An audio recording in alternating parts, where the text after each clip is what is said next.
Salut à tous amis de Games Info, vous êtes bien en train de regarder l'actu des jeux vidéo de ce mois d'octobre et on commence cette émission avec Halo Reach. En une semaine, plus de 34 millions d'exemplaires ont été vendus dans le monde, seulement 45 000 au Japon, hein, c'est mieux que ODST qui avait fait 30 000 exemplaires, mais moins bien qu'Halo 3 qui avait fait environ 60 000. Sur le top 5 des ventes en France de la première semaine de sortie d'Halo Reach, la version simple est première, l'édition collector avec la boîte et le livret est deuxième, et l'édition légendaire avec la figurine est quatrième, tandis qu'aux États-Unis le jeu s'écoule par palette entière. Duke renaît de ses cendres, vous l'avez peut-être reconnu dans la bande-annonce de l'émission. 14 ans après Duke Nukem 3D, une suite devrait voir le jour grâce à Gearbox Software, développeur entre autres de Borderlands, et son président n'est autre que Randy Pitchford, l'un des créateurs de Duke Nukem 3D de 1996. 3D Realms avait investi 20 millions de dollars mais n'a pas pu boucler son développement. Du coup, 3D Realms a dû même se séparer de la majeure partie de son staff et est en redressement judiciaire. En tout cas, le Duke n'est pas mort. Duke Nukem Forever devrait sortir l'année prochaine sur PC, 360 et PS3, si tout se passe bien d'ici là. La vidéo que vous allez voir date de 2007 et a été réalisée par 3D Realms à l'époque.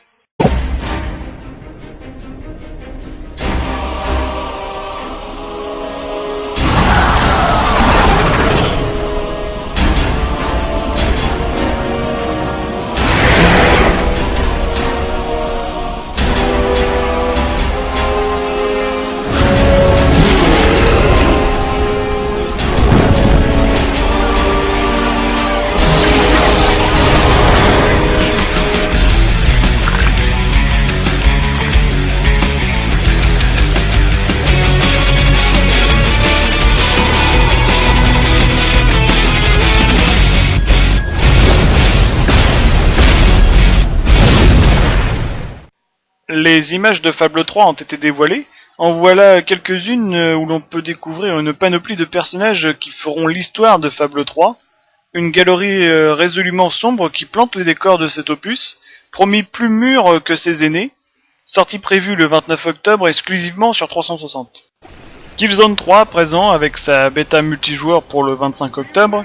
Je vous ai fait parvenir cette information sur la page d'accueil de Games Info. Il s'agira d'une bêta fermée où il vous faudra une clé pour y jouer. Pour l'obtenir, vous devez être déjà membre de PlayStation Plus, puis télécharger le thème XMB Killzone 3 sur le PlayStation Store depuis le 13 octobre. D'autres moyens d'entrée sont aussi associés aux pages Twitter et Facebook du jeu.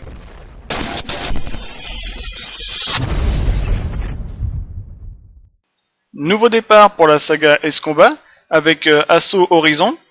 Avec la concurrence, notamment de celle de Hawks, S-Combat ne peut pas se permettre de perdre ses fans et devrait commencer une nouvelle ère.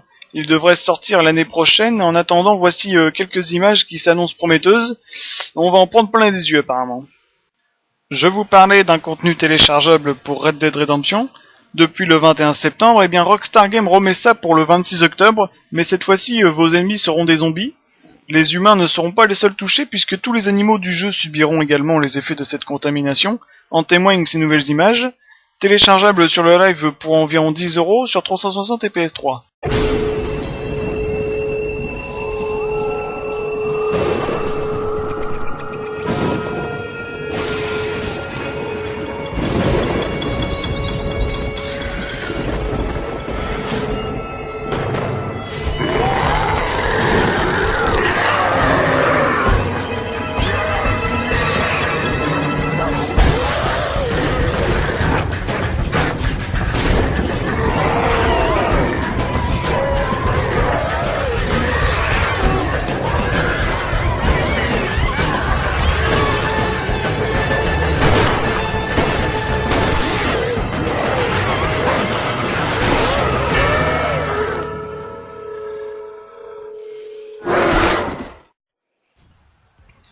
Une sortie maintenant avec NBA 2K11. Le jeu de basket de 2K Games s'améliore d'année en année. Le légendaire Michael Jordan se joindra à la partie où vous pourrez revivre sa carrière, de débutant jusqu'à devenir une icône. Des artistes tels que Snoop Dogg, Tudor Cinema Club ou Kid Cudi font partie de la bande-son, jeu sorti depuis le 8 octobre sur tous les supports. Je vous en parlais dans la 4ème partie de l'agenda 2010-2011, Deus Ex Human Evolution est en fait le 3e volet d'une saga qui a marqué les esprits. Le premier volet est sorti il y a 10 ans. Ce jeu créa une véritable révolution en alliant à merveille une vue subjective à des éléments de jeu de rôle et en offrant une liberté démentielle de déplacement et d'interaction avec les décors et autres personnages de l'histoire. Je vous parlais d'un ange aux ailes brûlées, mais en fait ce n'est que le rêve d'un agent de sécurité pour une entreprise confectionnant des augmentations. Ces augmentations sont des améliorations de votre vision par exemple, ou encore d'une force décuplée. On en saura un peu plus sur l'histoire de ce 3e opus à sa sortie prévue le 31 mars 2011 sur 360 et PS3. Need for Speed Hot Pursuit sort le 18 novembre, mais pour les impatients la démo sera disponible le 26 octobre.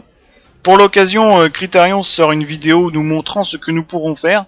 Rien de nouveau, devenez flic ou pilote.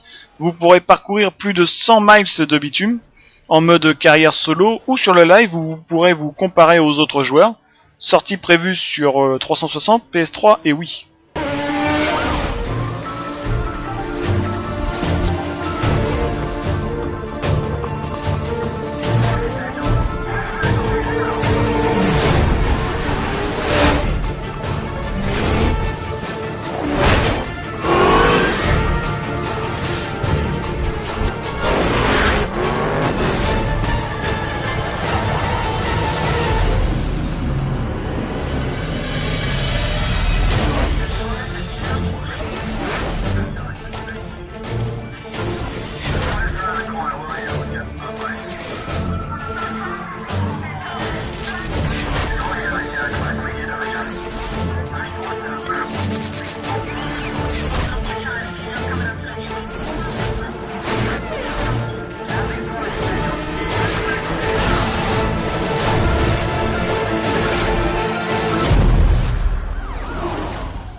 Pour les inconditionnels de l'univers de Star Wars, vous n'êtes pas sans savoir que LucasArts sort le 2e volet du pouvoir de la Force le 29 octobre.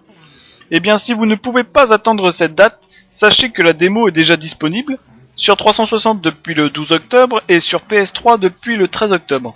Jeu prévu sur 360 et PS3 donc, mais aussi sur la Wii et DS.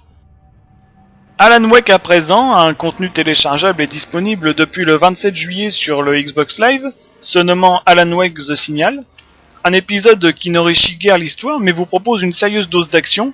Eh bien Remedy nous propose un nouvel épisode téléchargeable, Alan Wake The Writer. Moins d'action que dans le premier contenu, mais l'ambiance en est renforcée, à réserver aux fans et aux curieux. Ce contenu est téléchargeable depuis le 12 octobre sur le Xbox Live pour environ 7€. La bêta multijoueur de Crysis 2 bientôt disponible, oui mais uniquement sur 360. Comme pour Killzone 3, il vous faudra faire quelques petits trucs et notamment aller sur le site mycrysis.com afin de pouvoir profiter le moment venu de la bêta test multijoueur de Crysis 2. Une fois sur le site, devenez fan en cliquant sur Join pour s'ajouter au body count et guettez un message vous prévenant de l'ouverture de la bêta. Une autre bêta devrait être prévue pour PC et PS3. Crysis 2 sort normalement le 25 mars 2011 sur PC, PS3 et 360.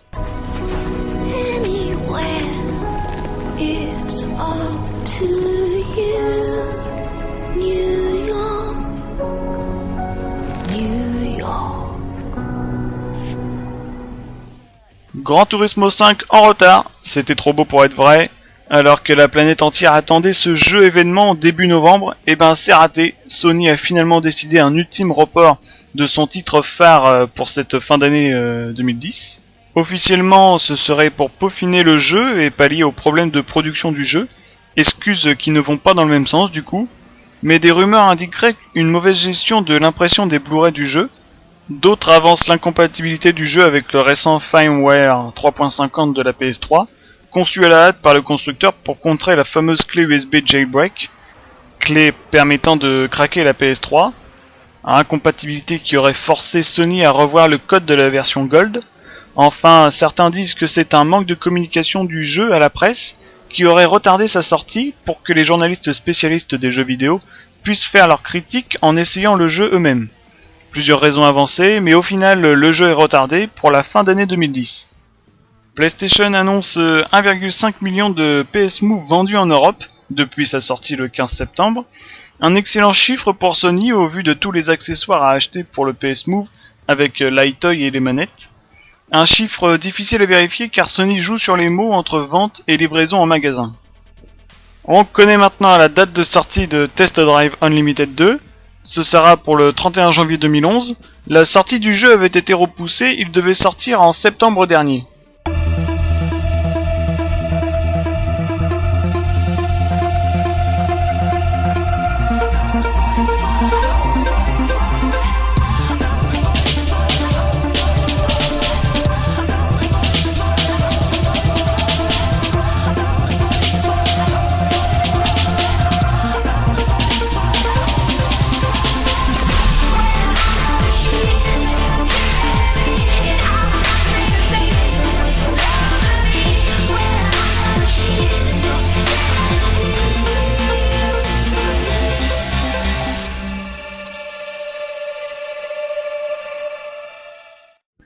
Nouvelles images dévoilées pour Batman Arkham City, la suite de Batman Arkham Asylum.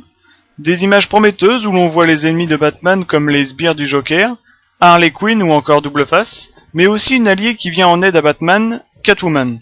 Batman Arkham City sortira en automne 2011. Enfin, on termine avec Castlevania Lord of Shadow. Le jeu est sorti depuis le 7 octobre et nous donne la possibilité d'incarner le mystérieux Gabriel, rongé par la mort de sa compagne et n'a peur de rien pour se venger. Exploration, combat et puzzle prennent une place importante dans sa quête principale. De sombres artefacts peuvent être collectés pour développer les pouvoirs de notre héros. Jeu sorti sur PS3 et 360. It is written that a pure-hearted warrior will claim the power of the Lords of Shadow as his own.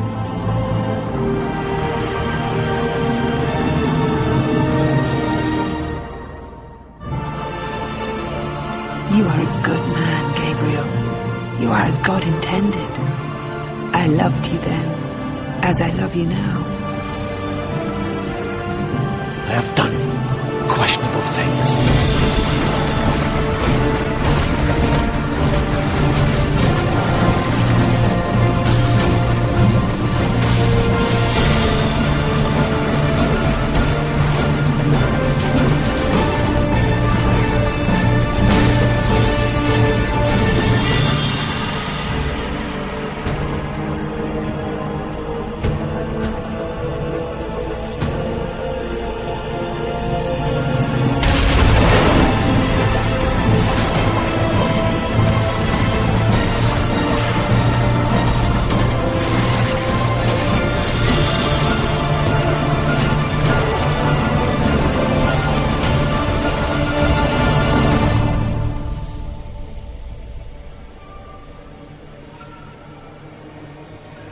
The mask is a powerful device.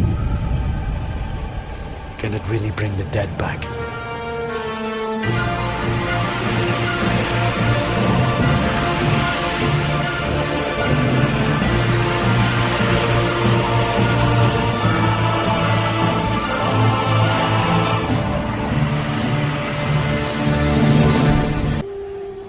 Voilà, cette émission s'achève. Merci de l'avoir suivi. C'est tout pour le moment et c'est déjà pas mal.